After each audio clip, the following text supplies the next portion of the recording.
Wonten dinten menika kita dumugi santos pembahasan Alkitab Asrarus Shalah ingkang membahas tentang fadilatul masjid wa maudhi'us shalah. Kautamaane masjid lan kautamaane panggenan bekas kita salat. Dawuhipun Gusti Allah, Allah azza wa jalla, innama ya'muru masajidallah man amana billahi wal yaumil akhir. Sak temene wong sing ngurip-ngurip sing ngeramekke masjid Gusti Allah yaiku wong sing beriman kalian Gusti Allah lan dina akhir. Niki wonten faedah ingkang sae sanget. Bentenipun utawi bedanipun ya'muru kalih yu'ammiru. Dari segi bahasa niku benten, senaosa artosipun sami-sami memakmurkan, tapi penggunaannya berbeda. Mila Gusti Allah milih kata ya'muru li faidah. Faedahe napa Gusti Allah milih kata ya'muru boten yu'ammiru. Menawi ammara yu'ammiru ta'miran menika ngerameake masjid dari segi fisiknya. Nah, lampune diapik-apikke, bangunane dimewah-mewahke, sajadahe dikandel-kandelke lan sak sanes-sanesipun. Tapi menawi ya'muru niku kegiatan meramaikan masjid. Nggih pastine salat berjamaah itu yang pertama. Kemudian majelis ilmu, zikir, sholawat lan sanes-sanesipun. Mila bahasanipun Gusti Allah niku pun leres ya'muru, ngeramekke dalam artian ngeramekke kegiatan-kegiatan yang bernilai ibadah wonten masjid. Iktikaf niku termasuk ya'muru. Ngaji termasuk ya'muru. Niki pun leres. Kanjeng Nabi Muhammad sallallahu alaihi wasallam dawuh, man bana lillahi masjidan walau kama fahasiqatatin banallahu lahu qasran fil jannah. Man utawi sapane wong bana iku bangun sapa man lillahi krana Gusti Allah masjidan ing siji masjid walau kama fahasiqatatin lan senajan ombone kaya panggonan angkremane manuk. Bana mongko bangun Allah sapa Gusti Allah lahu keduwe man qasran ing istana fil jannati ing dalam swarga. Menika hadis tentang keutamaane wong sing bangun masjid. Nah terus dengan niki kula aturi bahwasanya bangun masjid niku boten harus bangunane sing kados muhajirin sing mewah niku boten. Ataupun jenengan kagungan tanah kedhik mawon diniati dados masjid nggih, dados masjid. Tapi nggih ngurusi rada repot niku. Aja ngasih kena najis, aja ngasih kena sing boten-boten, jangan sampai beralih fungsi. Dari masjid malah ngalih dadi napa misale kuburan di dalan. Senaosa fadilai ageng tapi atos-atos. Rumatane niku angel-angel gampang. Mila teng Indonesia niku wonten napa bagian khusus tentang wakaf tanah masjid dan lain-lain. Tafadilaipun keutamaanipun wong sing bangun masjid. Dawuhipun Kanjeng Nabi, sapa wonge sing bangun masjid lillahi ta'ala, ikhlas krana Gusti Allah ta'ala. Senajan ombone kaya angkremane manuk sing arep ngendhok. Manuk utawa ayam arep ngendhok niku cilik sepinten dah. Ombone sepinten dah. Kan alit sanget niku. Ngoten niku Gusti Allah balese pripun? Banallahu lahu qasran fil jannah. Mangka Gusti Allah bakal bangun ke istana kanggo wong mau tinggine swarga. Berarti wong sing iso bangun masjid, damel masjid niku tiket masuk swarga. Tapi sepisan malih nek boten gadah tanah, boten gadah kagungan harta, boten sangoyo, santai mawon. Amal niku boten namung bangun masjid rasan. Wong terkadang nek dipikir-pikir masjid kakean ya rada elek niku. Nggih, saestu masjid rada kakean niku rada elek. Keranten napa? Maki jamaah mlompong. Sing harusnya sak desa iku cukup satu masjid, nek ana rong masjid niku mangke mlompong niku mangke. Jadi jauh dari kata ya'muru niki mangke. Wa qala sallallahu alaihi wasallam, idza dakhala ahadukum al-masjida falyarka' rak'ataini qabla ay yajlis. Idza dakhala nalikane mlebu ahadukum sapa salah siji ira kabeh al masjida ing masjid falyarka mongko becik salat sapa ahad rakaataini ing rong rakaat qabla ayyajlisa ing dalem sadurunge lungguh. Dawuhipun Kanjeng Nabi niki ugi terkait hal memuliakan masjid. Jadi wonten adab-adabe mlebu masjid. Napa niku? Nek ana salah siji ira kabeh mlebu masjid, iku sadurunge linggih kudune luwih apik salat 2 rakaat. Salat 2 rakaat nika dipun tafsiri para ulama, yang pertama adalah salat tahiyatul masjid. Judule mawon tahiyah. Tahiyah niku artinya penghormatan. Mlebu masjid berarti sunnah menghormati masjid. Menghormati masjid bagaimana caranya? Yaitu dengan sholat 2 rakaat. Niki pun masyhur tingene kalangan ulama salaf, ulama kholaf, ulama mazhab 4 bahwasanya tahiyatul masjid niku hukume sunnah.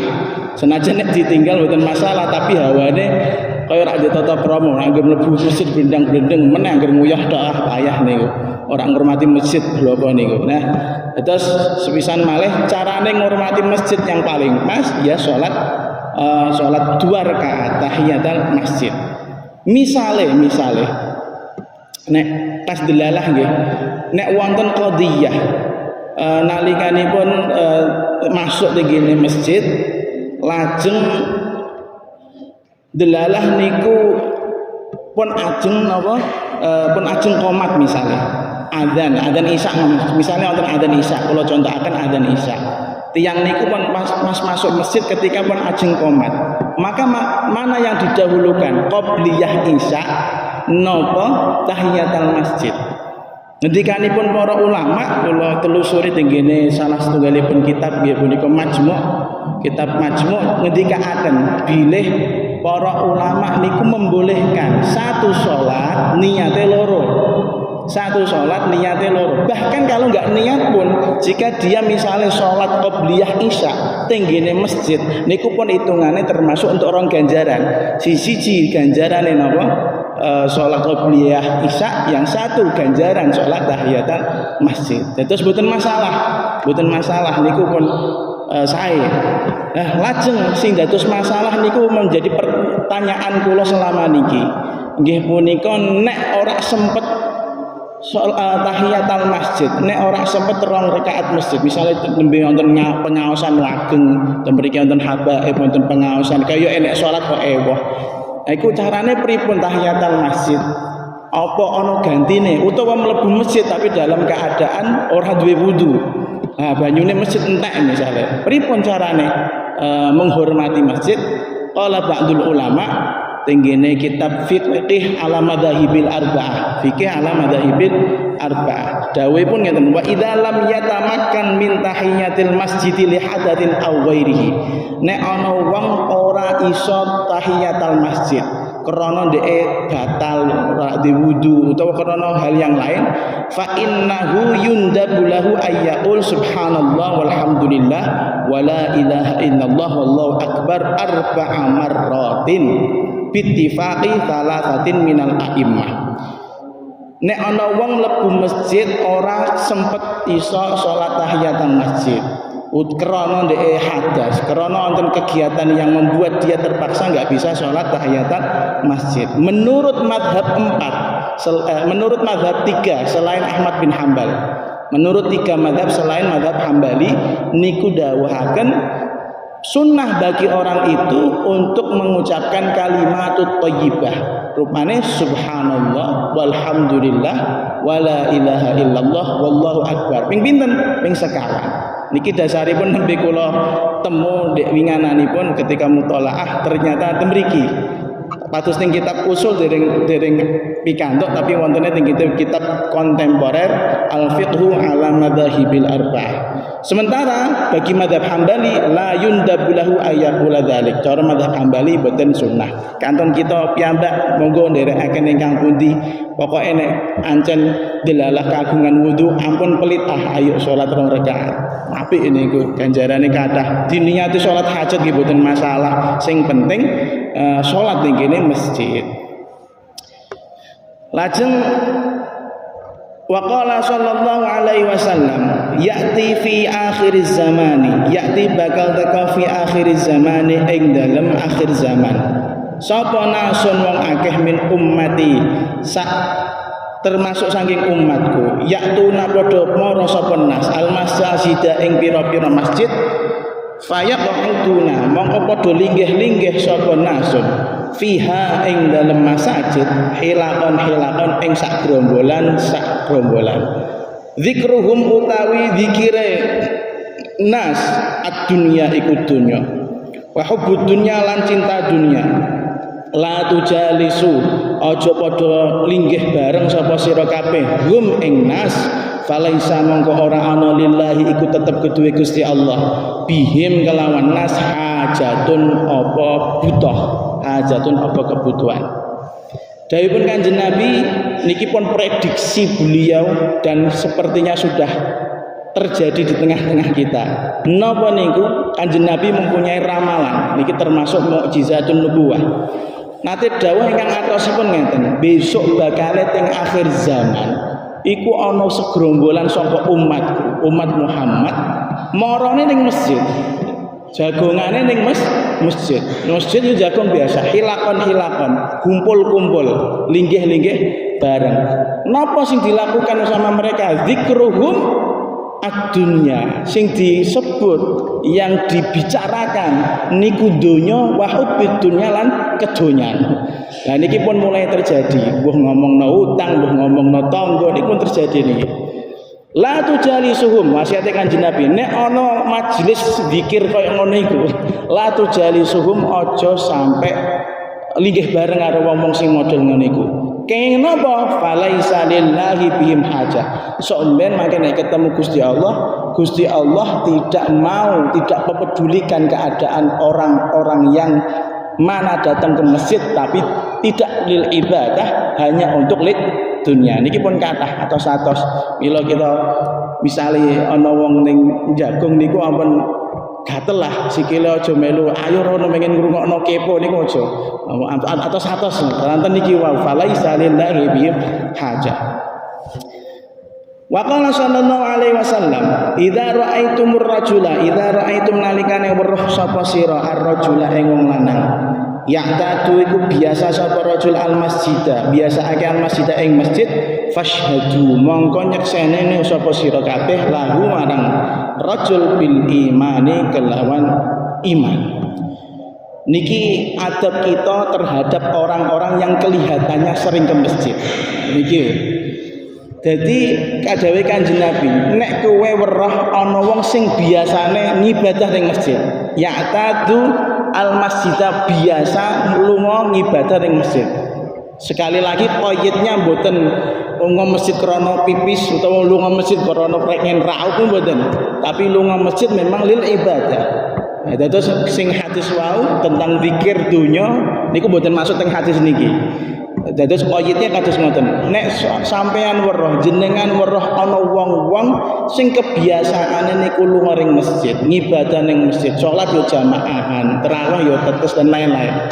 Maka fashhadu lahu bil iman. Saksikanlah kepada orang tersebut bahwa orang tersebut termasuk wong sing duweni iman. Aja mbok serii, aja mbok tukari. Soalnya kebiasaane ning masjid ngibadah. Tapi nek kebiasaan ning masjid untuk selain ibadah, sholatnya kangge napa formalitas mawon. Nah niku mboten sae. Niku saged kita tingali lah. Wong sing bener-bener ikhlas mangkat ning ngene masjid krana Gusti Allah utawa krana pengin golek bahan gosip misale ngoten. Wa qala Sa'id bin Musayyib, man utai samane wong jalasa iku lungguh-lungguh sapa man. Fil masjid ing dalam masjid fa inna ma yujalisu mongko angin pestine lungguh-lungguh sapa man rabbahu ing pangerane man fama haqquhu mongko ora ana utawi hake man ayakula apa yen to ngucap sapa man illa khairan kejaba ing kebaikan kebagusan. Dawuhipun Sa'id bin Musayyib dumateng tiang-tiang ingkang badhe pinarak pengen iktikaf utawa ngibadah teng masjid niku eling-eling wasiate beliau sapa wonge sing pengen linggih-linggih tengok-tengok ngibadah teng masjid maka ketahuilah sebaiknya dia merasa bahwasanya dia sedang lungguh karo Gusti Allah, dia sedang mukalamah mujalasah ngobrol kalian Gusti Allah. Maka jika sudah seperti itu fama haqquhu illa ayyaqula khaira. Dia jika sudah merasa bahwasanya dia sedang mukhatabah, mujalasah, ngobrol kalian Gusti Allah, tidak punya hak kecuali ngomong sing apik, alias zikir sing apik, ngibadah sing apik. Moro masjid memang lillahi ta'ala, aja ngasih kanggo bahan ghibah, aja ngasih kanggo bahan ngapusi, apalagi mencari barang yang hilang. Pengumuman mobilku hilang, ono sing iso nemokno. Niki mboten pareng. Mungkin malah didongakno ora bakal ketemu pengumuman kok nang masjid. Kaya wong kematian ae pengumuman nang masjid ngoten. Wa yurwalan diriwayatake fil athari ing dalem athar awil khabari utawi khabar. Al haditsu fil masjidi utawi jagongan ing dalem masjid. Yakulu iku iso ngentekake apa hadits al hasanat ing pira-pira ganjaran. Kama kaya barang tak kulukan mangan al bahaimu apa raja kaya al hasisha ing rerumputan utawa suket-suket. Dawuhipun setunggalipun riwayat duka niki khabar, duka niki hadis utawi riwayatus sahabat utawi tabi'in. Intine isine riwayat ngeten. Jagong-jagong ning gene masjid sing ora ana faedahe. Apa meneh jagonge lid dunia, membahas perkara-perkara duniawi. Niku dawuh yakulul hasanat, iku iso ngentekke ganjaran, ora krasa reti-reti entek pahalane. Kaya dene raja kaya sapi, wedhus, mendo ning kebo, ujug-ujug ngentekno suket ae ning ngarep omah. Atau 100 berarti. Terus leres sangat bahwasanya kita harus menghormati masjid sebagaimana mestinya. Ojo sampai bahas yang sifatnya duniawi yang pertama, ojo ngasih riba, ojo ngasih ngapusi. Pokoknya betul-betul zahiran wa batinan kita menghormati masjid sebagaimana mestinya dihormati. Wa qala lan usdawu an-Nakhai sapa al-Imam an-Nakhai kanu wis ana sapa para ulama ya rauna iku berpendapat sapa ulama annal masya ing sak temenel mlaku fil lailatil mudlimati ing dalem wengi kang peteng ilal masjidi marang masjid mujibun iku majibake utawa netepake lil jannati marang swarga. Daipun Imam Ibrahim an-Nakhai para ulama niku dawuh berpendapat bahwasanya wong mlaku ring masjid peteng-peteng ora ana lampu, rintangan banyak, dalan jeblok-jeblok misalnya, tetap budal mangkat masjid subuh tawa maghrib tawa isya, maka hal yang demikian karena dia jalannya saja menuju masjidil ibadah niku sudah memastikan dia tiket masuk swarga. Apa meneh tekan masjid, apa meneh gelem salat nang masjid, apa meneh iktikaf ning masjid. Dan alhamdulillah kita niki mboten nate menangi napa niku keadaan yang sulit kados leluhur-leluhur kita mangkat masjid terus dalan padang mboten gronjal-gronjal meneh dalan ngene bakalan kerapian iki apik kabeh iki ora ana banjir anu jeblong-jeblong ora ana bleketok. Terus harusnya niku memang ndak ada alasan untuk tidak pergi ke masjid illa lidharurah. Bahkan wonten setunggalipun riwayat tenggene setunggalipun hadis wonten sahabat niku buta betul-betul buta tidak bisa melihat. Piyambake nyuwun keringanan salat kalian Kanjeng Nabi. Ya Nabi panjenengan pun pirsa keadaane kula niki buta. Terus gini, kula dipun izini dipun paringi rukhsah keringanan nek salat kula tak teng griya mawon mboten teng masjid. Jawabe Kanjeng Nabi, "Kowe krungu adzan ta ora?" "Ya mireng." "Ya nek krungu ya mangkat, aja ngasih mangkat." Ya Allah Gusti, niki naudzubillah min dzalik niki apa sana tawane cedak seperti digombori kang sik banter kok jarak mangkat masjid nis muga-muga untuk hidayah ngoten mawon. Muga-muga untuk hidayah. Leres niku. Terus saking hadis sing cirios wau tentang orang buta niku mazhab Hambali mengatakan jamaah teng masjid iku fardu, wajib. Selama ndek krungu adzan. Nah, awak dhewe iki krungu adzan mangkate wah ngenteni komat. Kadang nek kelewat alas sesuk-sesuk nah kena kan ngoten rumangsane pahalane akeh. Ya Allah Gusti naudzubillah. Mugi-mugi kita termasuk orang-orang yang mendapatkan hidayah pada setelah niki. Wa qala Anas bin Malik Man utawi sapane wong asraja iku ngurupake lampu sapa man fil masjid ing dalem masjid sirajan ing lampu lam tazal mongko ora lebar-lebar al malaikatu sapa para malaikat wa hamalatul arsy lan malaikat kang nggawa arsy yastaghfiruna iku nyuwunake ngapura sapa malaikat lan hamalatul arsy lahu keduwe man madama selagine ijeh fi dzalikal masjid ing dalem mengkono-mengkono masjid dauquhu apa cahayane sirajan. Nah niki dewa wau kula aturaken bahwasanya mendirikan masjid itu bagus, pahalanya besar. Nek napa cara Kanjeng Nabi banallahu qaslahu qasran fil jannah, untuk ganjaran dibangun ke istana tenggene swarga. Tapi kan keadaan orang berbeda-beda, ana sing bener-bener mampu bangun, ana sing boten kiyat. Nah, terus pripun sing rak kuat niki? Apakah masih ada kesempatan? Oh ada, infak sithik. Nggih, wakaf sithik. Isone 1 juta ya 1 juta, isone 100.000 ya 100.000. Isone tenggene Jumat sing 2.000 bahkan 500 rupiah nggih mboten napa-napa. Pendingin mriki Imam Anas bin Malik dawuh, man asroja sapa wonge sing duwe lampu teplok. Nah niki syaratnya duwe lampu teplok niki wis mboten perlu lampu teplok nggih, ampun dibeta saestu niki. Niki hanya contoh mawon. Sapa wonge sing duwe lampu teplok didokok ning masjid. Terus lampu niki menyinari masjid. Maka ganjarane kaya apa? Ganjarane niku para malaikat lan malaikat sing gawa aras nyumunake ngapura kanggo wong sing duwe teplok lampu teplok wau selama cahaya dari lampu teplok niku masih bersinar di masjid. Niki hanya satu contoh. Nah, terus nek jenengan infak ten masjid, selama infak uang tersebut digunakan betul-betul untuk masjid, maka selama itu digunakan jenengan nggih dapat ganjaran saking Gusti Allah Subhanahu wa taala. Ampun cilik aten 500 rupiah tapi nek ikhlas lillahi taala, masyaallah ganjarane ageng. Apa meneh nek iso 500 juta rupiah tambah gede insyaallah. Lillahi taala syaratnya nggih.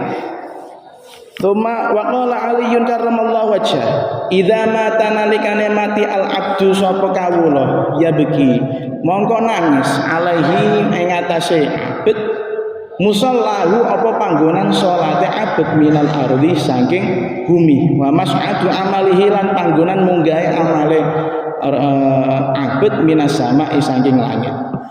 Sayyidina Ali dawuh, nek ana wong kawula mati kok dekne ahli salat, ahli ibadah, maka ketika dia mati semua bumi yang pernah dia sujud di tinggu panggonan sujud dan tempat amal dia naik di arah langit niku nangisi wong niku wae. Terus mila para ulama dawuh nek salat sunah niku nek iso pindah-pindah nggon. Soal fardune ndak gini pengimaman mangke salat sunahe ting wingking. Kan ngoten nggih. Dan lain-lain. Itu karena ada riwayat seperti ini. Menah nek jenengan salate pindah-pindah kono kene. Iku mangke sing dadi seksi jenengan ahli salat iku bumi-bumi yang pernah kita sujudi. Nah ngoten. Terus ampun pelit kalian awak piyambak. Mugi-mugi kita kiyat lah. Lampahi salat di masjid wabil khususan nanti pundi mawon. Wa qala Anas bin Malik, ma min buqatin yadhkurullaha ta'ala 'alaiha bi sholatin. Ma min buqatin ora ana saking panggonan yadhkuru kang nyebut Allah taala ing atase ing Gusti Allah taala 'alaiha ing atase buqah bi sholatin kelawan salat. Au dzikrin utawa zikir illaftakharat kejaba dadi bombong utawa bangga alama haulaha bangga apa bukan alama ing atase barang haulaha kang sak kiwa tengene bukah minal biqa'i saking pira-pira panggonan wastabsyarat lan dadi bunga apa bukah bi dzikrillah azza wa jal kelawan zikir marang Gusti Allah Subhanahu wa taala ila muntaha kanthi popol-pole bukah min sabil aradina saking 7 lapis bumi. Wa ma min abdinan ora ana saking kawula yaqumu ngadeg jumeneng sapa abdun yusolli salat sapa abd illa tazakhrafa kejaba dadi pepaes lahu kedue rajul lima kelewat ilaf takharat coba dadi pepaes lahu kedue rajul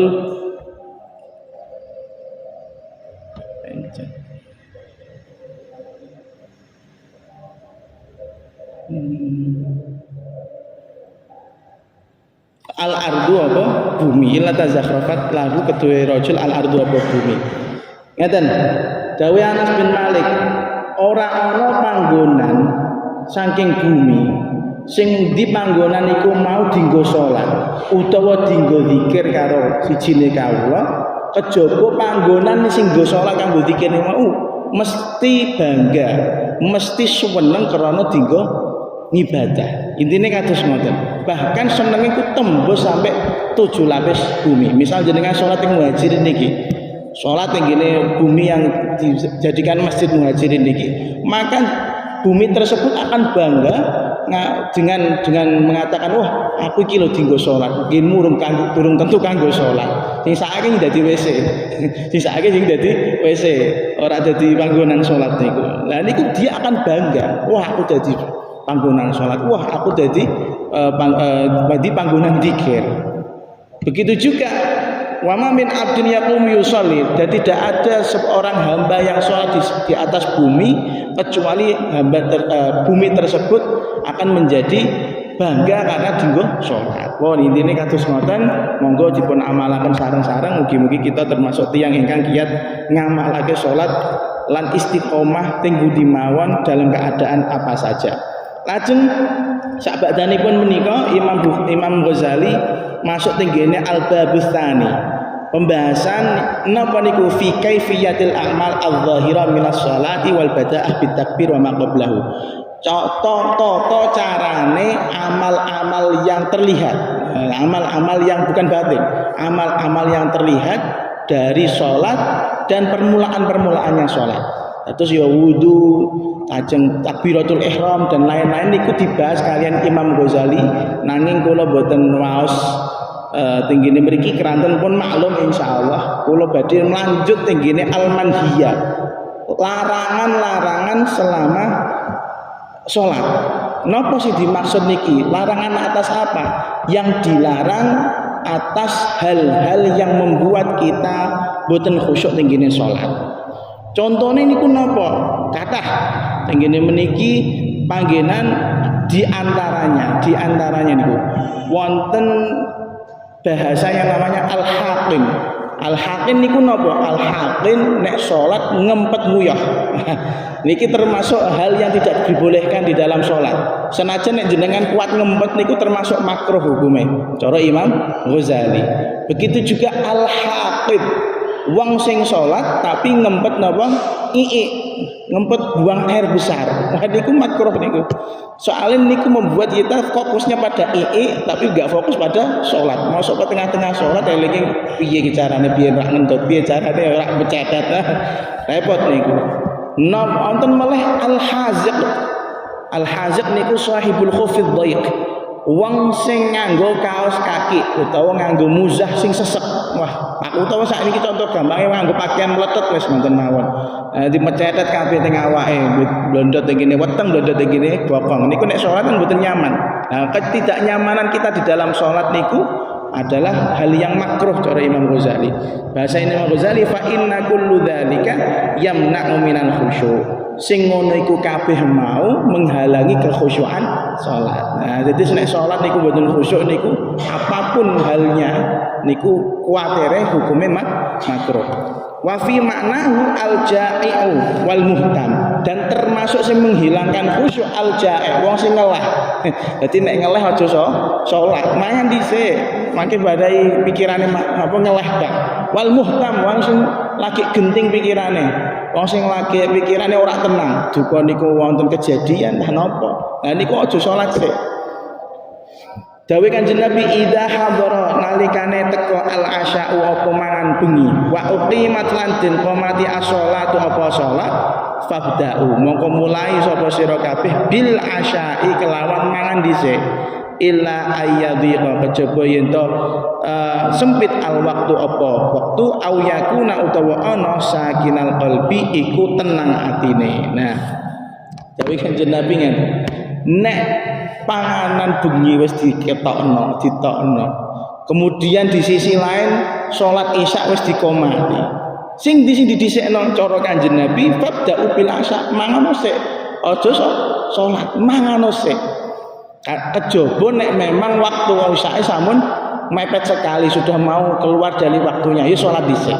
Tapi nek waktunya muttasa, waktunya itu longgar, kok wis ana panganan, tapi di sisi lain ada sholat, ya dhisik nih mangan dhisik. Soalnya yang seperti itu akan menghilangkan konsentrasi, menghilangkan kekhusyuan sholat. Tapi nek atine tenang ya mboten masalah, ora pati peduli dengan makanan, utawa dhek dalam keadaan warak, jadi nek ana panganan ora pati kudu, ini pun mboten masalah sholat riyen. Tapi konsepnya nek ana wong ngeleh kok sholat, terus di samping dia ada makanan yang siap untuk dimakan, ya itu kudune mangan dhisik. Wa fil khabari lan ing dalem sejine khabar, la yadkhulanna aja mlebu temenan ahadukum sapa salah siji ira kabeh wa ahsalata ing dalem salat, wa huwa hale utawi ahad ghadbanun iku wong kang nesu. Ghadbanun iku wong kang nesu-nesu. Gini setunggalipun riwayat dipun sebutaken aja sampai salah siji ira kabeh niku mlebu salat dalam keadaan emosi. Dituntaske sik emosine, ditenang-tenangke sik emosine, aja sampai salat nek dalam keadaan emosi. Mangke emosine kali Gusti Allah. Repote ngoten. Wa qala Al-Hasan Al-Basri, kullu sholatin utawi sakabehane salat la yahduru kang ora hadir fiha ing dalam salat al-qalbu apa ati fahiya mongko utawi salat ilal uqubati marang siksa asra'u iku luwih cepet.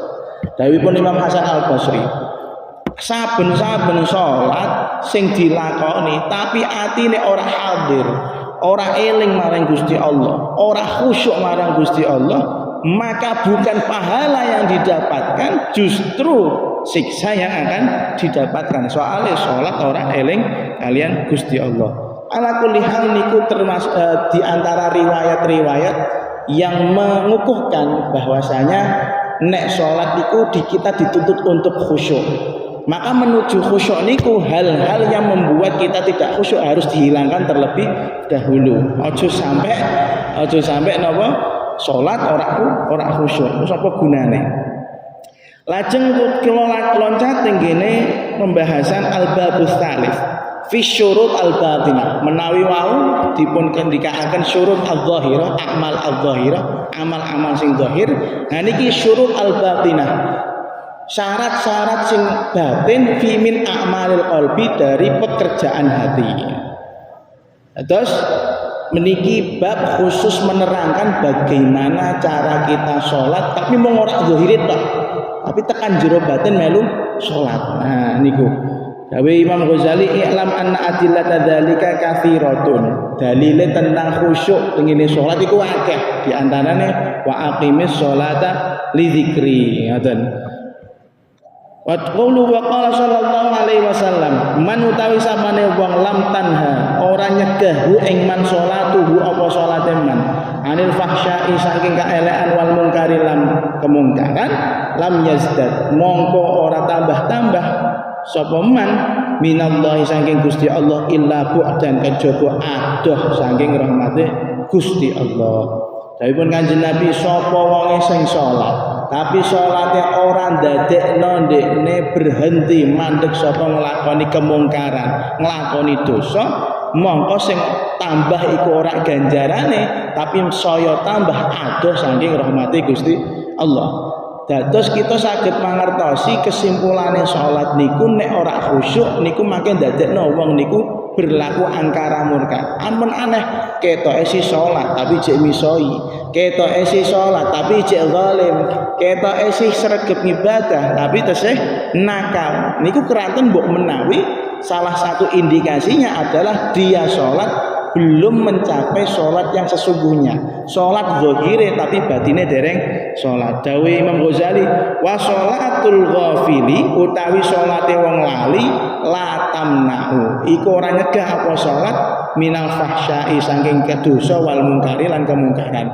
Sholate wong sing lali ya sholat dhek tapi lali nek dhek saiki sholat ya ketoke sholat sregep tapi lali nek atine nek dekne nembe salat atine ora nyambung marang Gusti Allah. Salat sing model ngene iki lho oh dadekno wong niku tetep istiqomah nglakoni dosa lan kemungkaran.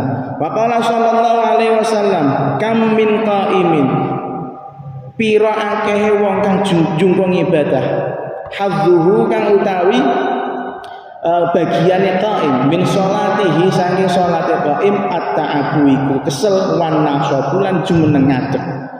Dawuh Kanjeng Nabi akeh wong sing jungkung ibadah akeh sing wong sing salat tapi ora entuk apa-apa ora entuk ganjaran apa-apa kejaba mung kesel tok mung ngadeg-ngadeg tok naudzubillah min dzalik.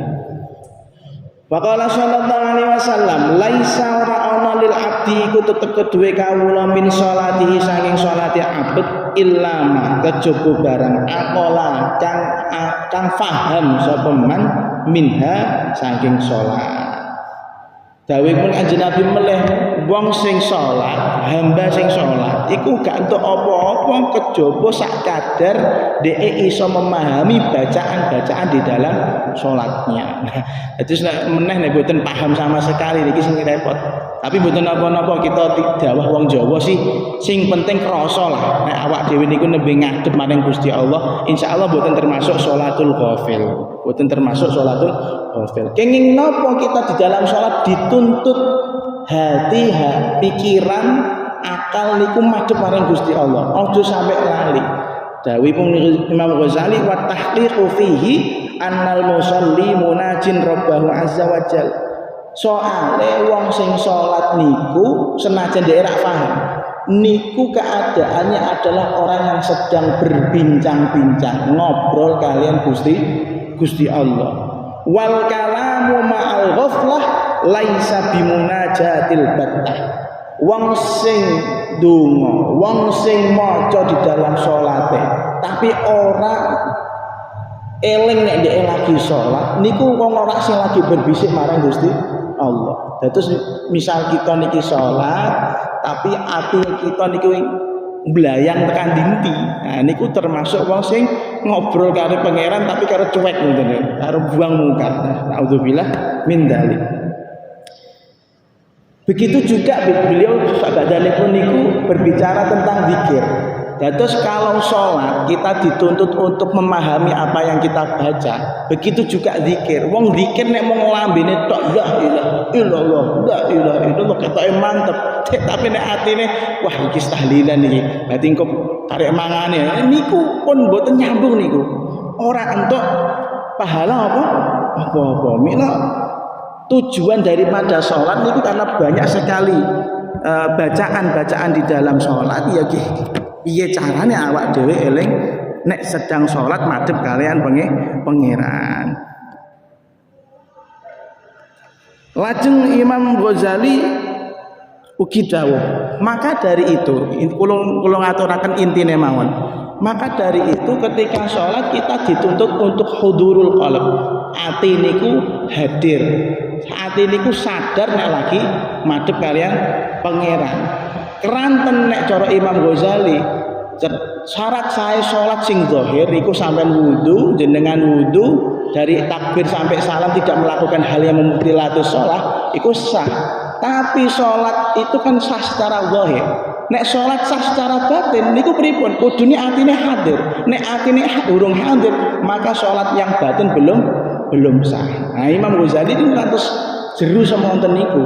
Tapi apakah kehadiran hati, sadarnya hati bahwasanya kita sedang sholat itu merupakan syarat sahnya sholat? Ternyata boten. Hanya syarat sahnya sholat secara batin. Nah anggere zahire wis sah ora masalah, tapi karek iki lho piye carane dandani sing batiniah salat iku nyambung temenan maring Gusti Allah Subhanahu wa taala. Wa hasilul kalam anna hudurul qalb hasab bahwasanya dari Imam Ghazali anna hudurul qalb huwa ruhus shalah. Ati sing sadar nek awake lagi salat marang Gusti Allah ikulah rohnya salat. Nyawane salat. Misale wong salat mboten eling nek lagi salat niku berarti salate ora ana nyawane. Terus ruhe salat iku paling sithik sepira? Wa anna aqallama yabqa bihi ramqur ruh al-hudur inda takbir. Sak sithik-sithike ruhe salat, sak sithik-sithike wong iku dianggep salate duwe nyawa, berisi, berbobot. Niku sepintas ketika ndek nalikane takbiratul ihram. Misal dengan Allahu Akbar. Ketika Allahu Akbar eling nak lagi salat, niku pun dianggap cekap kangge Imam Ghazali dan dianggap sudah memiliki rohnya salat. Nah, milos ampun ngantos kita ketika mulai takbir ngasih salam ora eling nek lagi salat iku ampun. Piye carane? Oh kula madhep dumateng jenengan Gusti nembe ngobrol kali jenengan Gusti di dalam salat. Dene bariku mblayar ora masalah cara Imam Ghazali ngoten. Fan nuqsanu minhu hala, di bawah kadar itu tadi takbir ra eling apa meneh tekan salam ra eling halakun. Wis cilaka rusak. Tapi sebaliknya wa biqadri ziyadati alaih tambasitur ruh. Jika tambah dari itu iso misalnya eling dari takbir sampai Fatihah, niku alhamdulillah. Apa meneh dari takbir sampai salam, nah itu tambah alhamdulillah, maneh hati semakin terang, hati semakin padang. Tsumma qala bayanul ma'ani al-batinah allati tatimu biha hayatus shalah wallahu a'lamu bissawab. Lan saderengipun kawula nyuwun pangapunten minggu ngajeng malam Kamis ngajeng kalian ngajeng ngemeleh. Berarti 2 malam Kamis kula nyuwun libur rumiyin keranten wonten wadifah sanesipun lan nyuwun agungipun pangapunten. Bismillahirrahmanirrahim.